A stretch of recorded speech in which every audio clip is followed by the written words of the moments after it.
ఏదైతే సందేశం ఇచ్చాడో మరి ఆ బోధకు మనం లోబడి దేవుడికి ఇష్టమైన ప్రజలుగా బ్రతకాలంటే ప్రతి ఒక్కరు కూడా దేవుడి సందేశాన్ని ఏం చేయాలంటే అనుదినం కూడా చదివేవారు ఉండాలి, లేఖనాలను పరిశోధించేవారు ఉండాలి.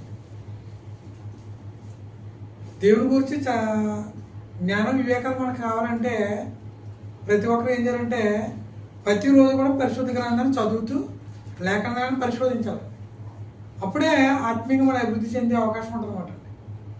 కాబట్టి గడిచిన నెలలో మనం ఈ నెలలో అండి లేఖనాల పరిశోధనని కార్యక్రమం ప్రారంభించాం. మరి దేవుడు తన సంకల్పం ప్రకారం చాలా చక్కగా మరి నడిపించాడండి. కాబట్టి మనం ప్రతి ఒక్కరు కూడా లేఖనాలని పరిశోధించాలన్నమాట. పరిశోధించినప్పుడు దేవుడి గురించి జ్ఞానం కానీ, ప్రభువైన యేసుక్రీస్తు వారి గురించిన జ్ఞానం కానీ మనకి లభిస్తుంది అన్నమాట.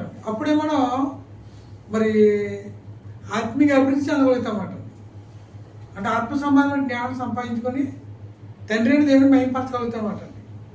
కాబట్టి సరిగ్గా మనం